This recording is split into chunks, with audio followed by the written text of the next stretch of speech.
Dangerous Assignment, starring Brian Donlevy as Steve Mitchell.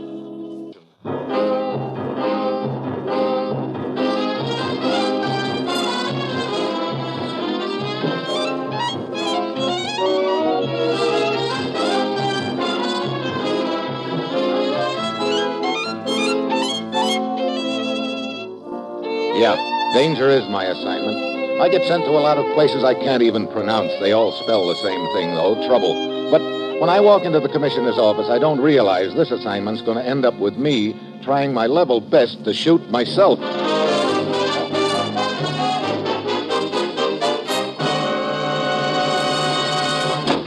Morning, Commissioner. Ruth said you had an assignment for me. I do, Steve. Ever been kidnapped? Kidnapped? Well, I remember a redhead once who claimed we were out of gas. I'm sure you put up a terrific struggle. Like a tiger at bay.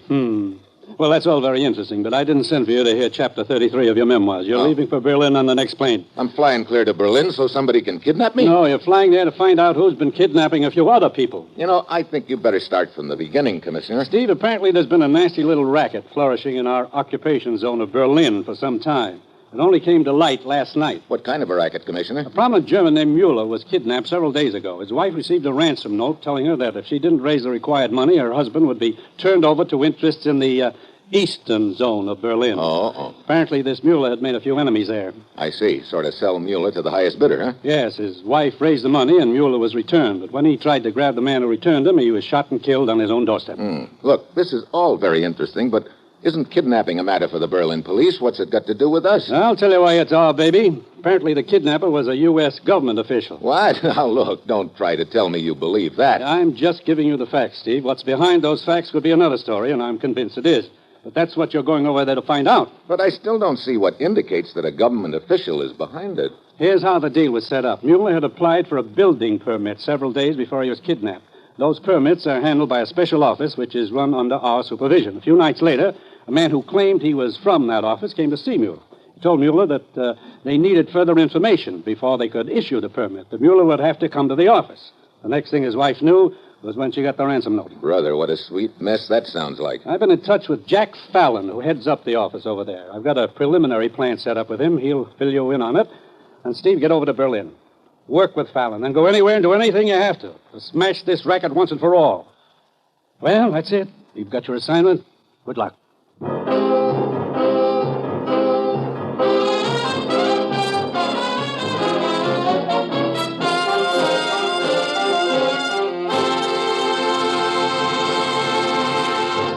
Dangerous Assignment, starring Brian Donlevy in the role of Steve Mitchell, will continue in just a moment.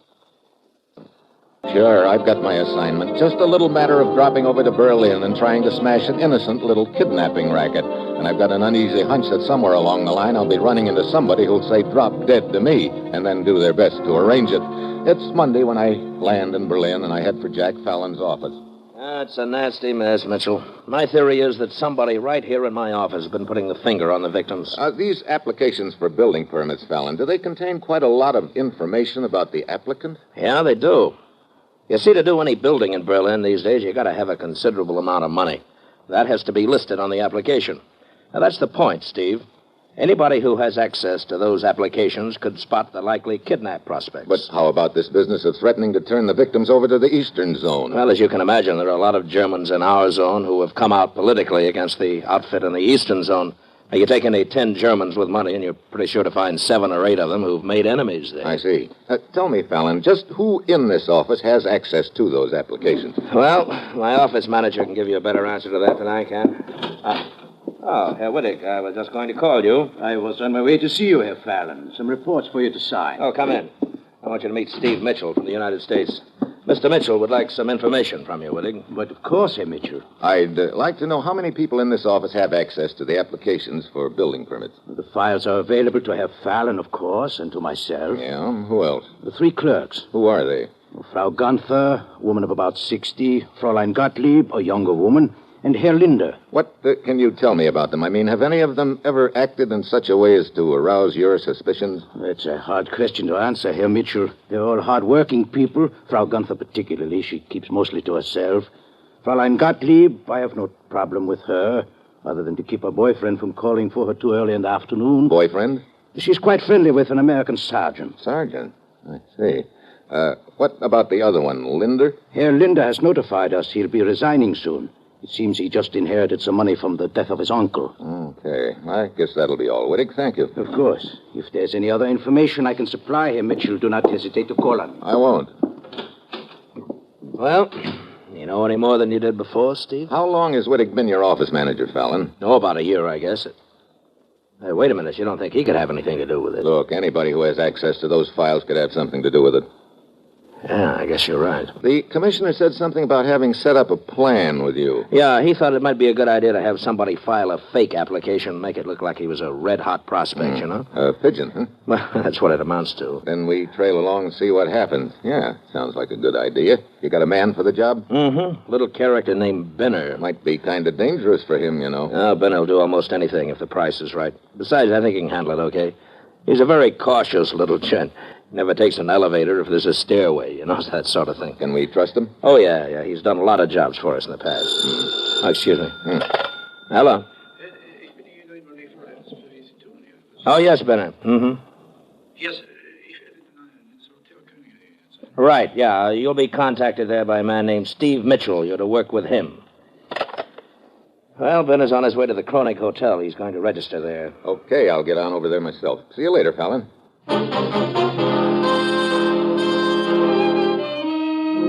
I head for the Kronig Hotel and ask the desk clerk whether Brenner's arrived yet. Herr Benner, yeah. He just started up the stairs. He is registered in room 403. He's going to climb 4 flights of stairs? Brother, he really is a cautious guy. Huh? Skip it. I'm not quite that cautious. I'll take the elevator. I go up to the 4th floor and down the hall to 403. I start to knock on the door, but just then... No! The yell comes from the floor below me. I pound down to the 3rd floor landing. The window at the fire escape is open, and on the floor, sprawled against the door to a broom closet, is a little guy with a few assorted bruises on his face. Benner? Benner! You okay? Yeah, I'm all right. What happened? Somebody was waiting for me on the landing. Tried to kill me. But when I called for help, he went down the fire escape. Wait. Who are you? Hey, why the gun? I demand to know who you are. Relax, Benner. I'm Steve Mitchell, the guy who's supposed to contact you. I must have proof of that. Here, take a look at my credentials. Yeah. Brother, you don't believe in taking any chances, do you?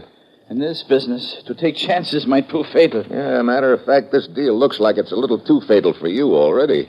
What do you mean? We better pull you off the case. It looks like they're on to you. No, I insist on going on with it. But you're no good to us if they know who you are. It would be a simple matter to enter an application at another name, at another address. My sister lives at 35 Gartenstrasse. I can use her house. I don't know. Herr Mitchell, a deal was offered to me. I accepted it. I insist that the deal stand. Even after almost getting killed, huh? Well, I'm used to such things. I make a good living almost getting killed. Okay. I'll have Fallon rig up another application for you at 35 Gartenstrasse. Then I'll meet you over there, and we'll wait to see who turns up for you. And what will be your plan in case someone does turn up? Well, I'll have a police car with a 2-way radio. If somebody calls for you, I'll follow and contact some other cars, and we'll all converge on the spot where they take you to. Well, very well. I'll go rig the deal with Fallon. You pack up and get over to the Gardenstrasse address. I'll meet you there in an hour.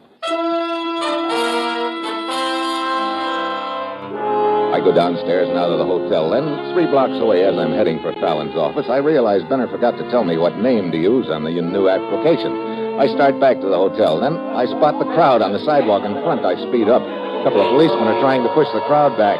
Then I see a body on the sidewalk covered up. All right, get back here now. Get back. What happened, officer? Man fell out of one of the hotel windows. What? You know who it was? Yeah. It's not much left of the body, but we found his papers. It was a little man named Benner.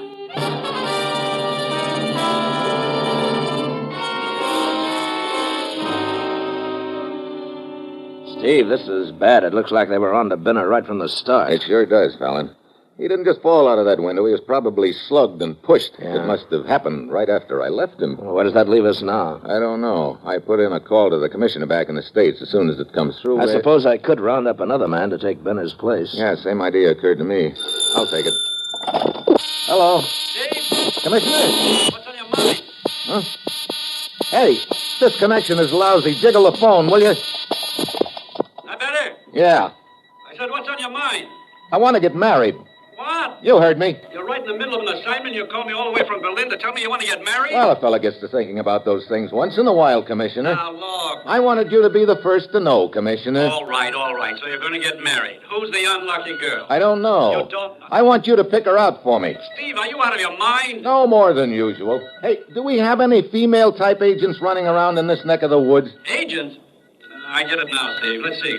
Yes, Martha Kane is just finishing up an assignment in Vienna. Martha? Hey, she speaks German, doesn't she? Yeah. Good. Okay, contact her and tell her to come here to Berlin and go to the Schaff apartment house. There's an apartment there under the name of Schiller. Martha is now Frau Schiller. All right, I'll contact her. What are you up to, Steve? Oh, just cooking up a little gag, Commissioner. If it works, I think we can bust this deal wide open. And if it doesn't work? Well, if it doesn't work, I'll leave you my best hand-painted necktie. You know the one that lights up in the dark? I don't like that. Oh, you ought to be a whiz with it. Now, Steve... See you later, Commissioner. What are you going to do, Steve? We need another clay pigeon to take Benner's place, don't we? Yes, but... Okay, so I've got me the pigeon. You mean this woman, Agent? No, I mean me.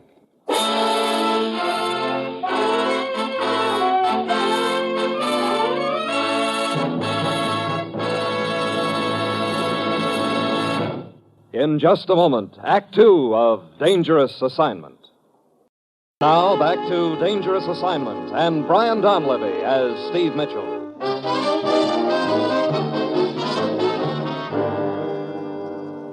You're really going through with this deal, Steve? What do you think, Fallon? Well, okay.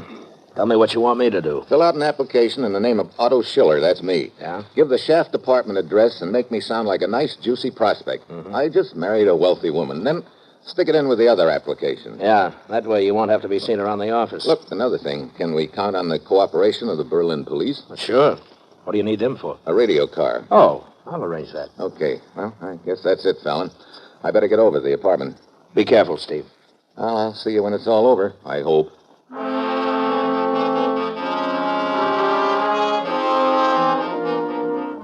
So I go over to the Schaff apartment house and settle down as Otto Schiller, a wealthy German. I'm not kidding myself about the various assorted things that could happen to me, all of them bad, but I know it's our best chance of finding out who's running this racket. I understand you want to get married, Steve. Hi, Martha. Come on in.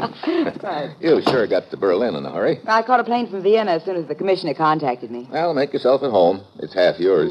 What's the deal all about, Steve? The commissioner didn't give me any details. Not that I mind being Mrs. Mitchell, but... You mean Frau Schiller. Yeah, Frau Schiller. Well, it goes together something like this, Martha. Somebody posing as a U.S. government official has been kidnapping wealthy Germans. If the relatives don't pay off, he threatens to turn the victims over to the Eastern Zone. Where do you fit in? I'm the next victim, I hope. So, well, you know, Steve, you haven't changed a bit. You always did manage to figure yourself into the sweetest spots. Well, if the deal works, somebody will come for me here.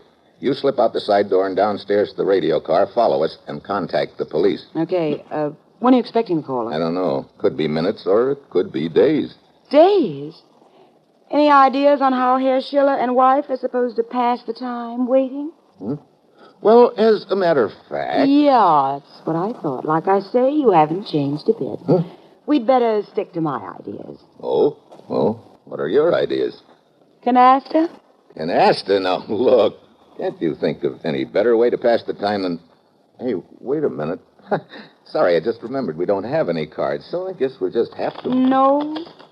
Hey, where'd that deck come from? My purse. Be prepared, I always say. Looks like you haven't changed a bit either. Okay, deal them up.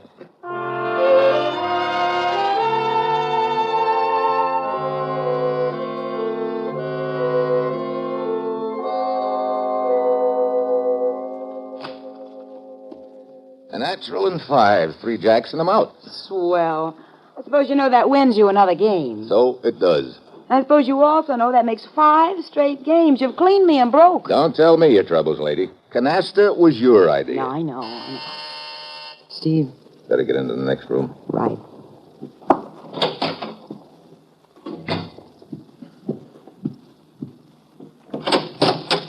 Herr Otto Schiller? Yeah. I'm Mr. Brown from the office that issues building permits. Yeah? Regarding your recent application, Herr Schiller, we need some additional information. I'm afraid I'll have to ask you to come to the office with me. Yeah. One moment. I get my coat. Well, This is it, Martha. ever see the guy before? No, but he's probably just the leg man on the operation. Get out the side door and down to the radio car, Martha, and then follow us. Right. Herr Schiller. Coming, Herr Brown. Be careful, Steve. Remember, I'll be right behind you in that radio car.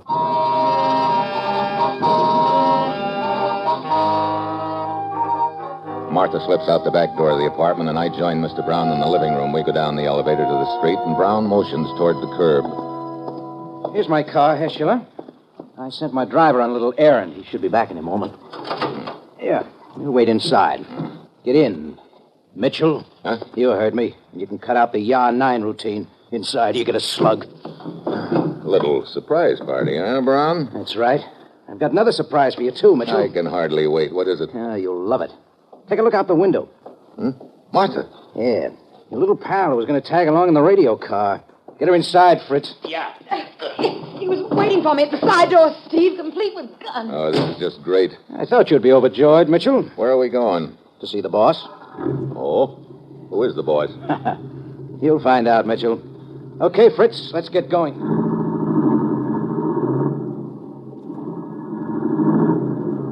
We take a tour.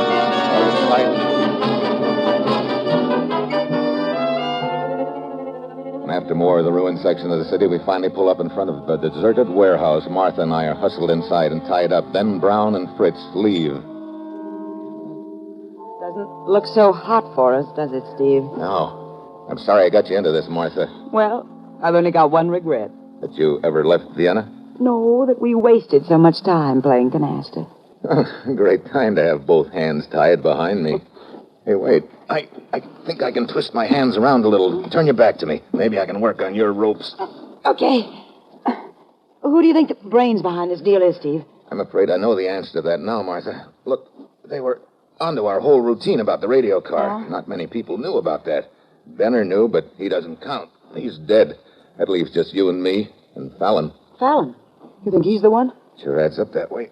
Hey, I got one of your ropes loose. Yeah. Wait, I work my hands around a little now. Good, keep it up. But, Steve, if Fallon's behind it... Hold it. Somebody's coming. Keep your hands behind you. Okay. Steve, if they take you and leave me, I'll try to get loose and get help. Well, I brought someone to see you, Mitchell. The boss. What? Hello, Herr Mitchell. Benner. But it can't be. You're dead. You got pushed out of a hotel window. You're right. The real Benner is dead, Mitchell. Real Benner? My name, in case you're interested, is Linda. One of the clerks at the office. Quite right. Yeah, I think I get it now. Benner started up the stairway of the hotel, and you were waiting for him on the landing. You slugged him and started to push him out the window. Then you heard me coming. True. So I concealed Benner's body in the broom closet. You assumed I was Benner, so I decided to go along with it. After you left, I pushed the real Benner's body out the window. And I spilled the whole plan to you. That's how you knew about the radio car routine, huh? Yeah. You have it all figured out now, Mitchell. Too bad it's too late. Huh? So what happens now? I was going to kill you, Mitchell, but now I've changed my mind. Gee, thanks. Oh, you're quite welcome. You see, it occurred to me that the United States agent undoubtedly possesses much information of value to certain connections of mine in the eastern zone of Berlin. What? I think they would pay me a great deal of money for you. Now, wait a minute. So I'm going to take you to the eastern zone. I see. Well, that's a cute little plan, but there's just one hitch in it. And what is that? The borderlines of those zones are pretty heavily patrolled. Just how do you plan on getting me out of this zone? Oh, that's quite simple. I've used the device before. Device? What device? You have been posing as a man named Schiller, yeah? All right. We will proceed on that basis. You are a resident of the eastern zone who's had an accident while visiting in the western zone. I'm your doctor, returning you to the eastern zone in an ambulance. Got everything figured out, haven't you? Of course. Vaughn. Yeah? You stay here and guard the girl. Fritz will drive the ambulance. Okay. Look, if you think I'm going to let you stuff me in an ambulance and... I had hoped for more cooperation from you, Mitchell, but very well. Vaughn. Yeah. Now, get him into the ambulance.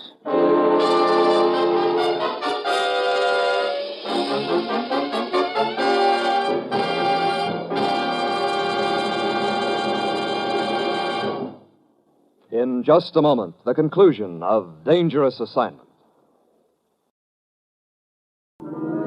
When I come out of it, I'm strapped on a stretcher in the ambulance. My head is completely bandaged except for 2 eye holes. There's even a strip of tape over my mouth.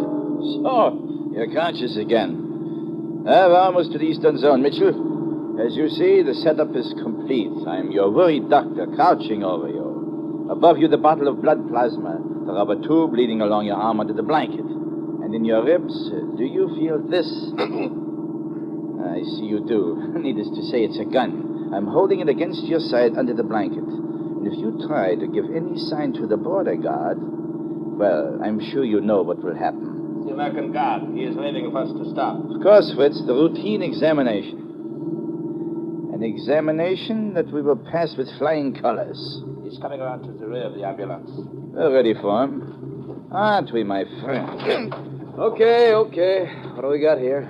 This patient is Herr Otto Schiller, a resident of the Eastern Zone who had an accident while visiting in the Western Zone. I'm returning him. Oh, you his doctor? As you see. All right, trot out the papers, Doc.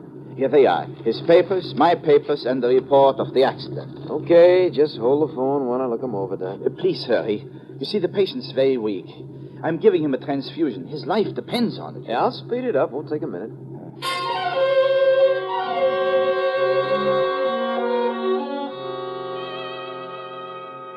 The sergeant keeps nodding as he checks the papers. They must be pretty clever forgeries. Right now, I feel like a chicken with his neck on the block, waiting for the axe. With Brown guarding Martha at the warehouse, she can't get loose and bring help. Then it hits me, a wild idea, but it might pay off. He'd told the sergeant my life depended on a transfusion. I look up at the bottle of plasma hanging over me, then at the rubber tube. My wrists are strapped to the sides of the stretcher under the blanket, but my hands themselves are free. I can feel the rubber tube running along the back of my hand. I twist my fingers around it until I get a good hold of it. Then I jerk as hard as I can. Hey, the plasma bottle broke. Yeah. Got any more plasma in the ambulance? I know, but... Driver, turn the ambulance around. Wait. No, we got a dispensary back about half a mile. You can get more plasma there. That will not be necessary. What? Look, Doc, you just told me the guy had to have a transfusion or he'd conk out. Yes, what I mean is there's a hospital in the Eastern Zone. Just 3 blocks ahead. It'll be closer. Huh? Yes. Well, I don't know. Sergeant, I warn you, if you delay us further, you may be responsible for this patient's death. Well, I guess you know best, Doc.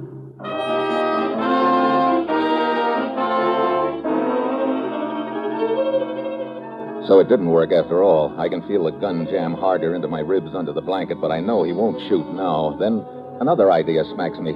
I may be signing my own death warrant, but it's my only chance now. I twist my hand around and grab for his gun hand. He tries to jerk it away, but I hold on. What's the matter, Doc? You getting kind of pale? It's the strain of this case. Sergeant, I demand you let us proceed, otherwise my patient will die. Okay, Doc. The sergeant stands back and starts to close the door. It's now or never. I hope I've bent the gun down enough so the slug will clear me, but I can't wait any longer. I jam my thumb against the trigger. Hey! The slug scorches along my back. Gun! Mitchell, you fool! Well, what do you know? A doctor holding a gun on his patient. I will... You'll do nothing, Jack. Joe, grab the driver. Now, close. No, we'll just get this tape off your mouth, fella. You sure ain't acting like a sick guy to me. Thanks, Sergeant, but now give me back my mustache, will you? Who are you? Steve Mitchell, government agent. Ah, getting taken with a well-known ride, huh? Yeah, how about getting me untied? Yeah, sure thing. Got a Jeep I can borrow? Yep. All right. Gonna take somebody else for a ride? I'm gonna pick up a guy named Brown and a girl named Martha at a warehouse. That makes 3 of you. 3's a crowd. We'll bump Brown real quick. Huh? Oh, go on. It's getting interesting. What do you do after you dump this guy, Brown? Well, knowing Martha, we'll probably play canasta.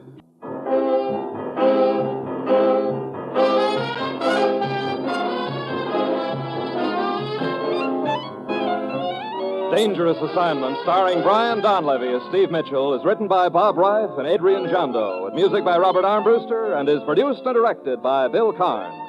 Be with us again next week at this same time when Brian Donlevy, starring in the role of Steve Mitchell, will embark on another Dangerous Assignment.